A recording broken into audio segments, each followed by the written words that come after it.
Never have I ever tasted bacon. Never shrimp, never lobster, never crab, never eel, never lasagna, never pork chops, never pepperoni pizza, never filet mignon, not even a Twinkie. Being born Jewish means bagels and smoked salmon. Fiddler on the Roof and Woody Allen means wine every Friday night. And a language that requires phlegm. Every word in Yiddish is another word for complaining, kvetching, schlepping, talking to a Chinik for being meshugana, a shlemiel, a shlemazel, or just a plain old schmuck. My mother complains about my brother dating a shiksa, about how my sister is a Jewish American princess, how I am a Jewish American queen. Means tipping extra so your date doesn't think you're cheap. Means always looking the camera head on because we know that our noses are flounders and we do not look good from the side. Means every last name is another form of precious. Diamond, gold, silver. I mean, what else would you name an ethnicity made entirely of jewelers, doctors, and lawyers? It makes you wonder, how come there are no Jewish farmers? Maybe it's because we've never lived anywhere long enough to avoid exile. Better to choose a job you can pick up and bring somewhere else completely resistant to depression, recession, and inquisition.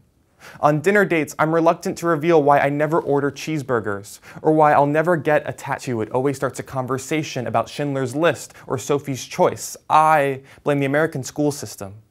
7th grade Holocaust lessons teach children to eat stories of Elie Wiesel and torture. My friends asked me to bring in the picture of my grandfather's dead family, the one with Jewish stars on their arms, while teachers cling to Anne Frank because she makes genocide feel so relatable to the white and privileged. In Hebrew, my last name, Ben Menashe HaKohen, means high priest, descendant of Aaron, son of a king. In English, Schwartz means black.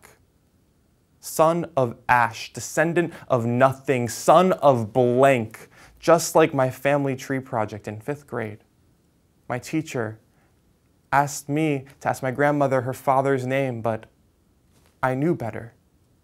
Growing up in a kosher bakery gives you a very unique perspective of ovens, of what rises from persecution and what flattens under the dull heat of death's sigh. Every Passover, my friends tell me how much they love matzah. It's so tasty.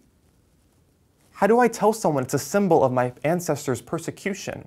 How does a 2nd grader tell his friends that he doesn't get gifts on Hanukkah because, while yes, it celebrates one candle lasting 8 days, it also commemorates the torture and murder of 7 sons in front of their mother?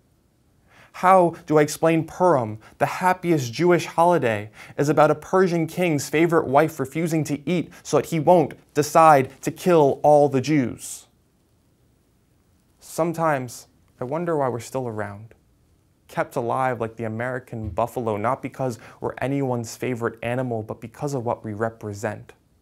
The seismology of our hearts tick away some old forgotten klezmer, the original answer to jazz, while we eat salted kippers and herring to remind us we can preserve ourselves by becoming small, shrinking, avoiding extinction by dancing on the cliff of it. Today, 0.2% of the world is Jewish.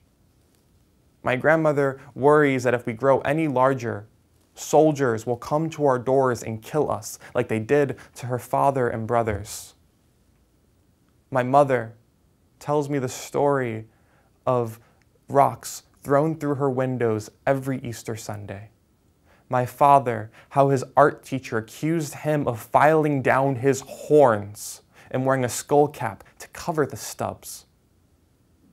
In preschool, my rabbi tells me we wear our yarmulkes on our head to remind us that there is a higher power above us.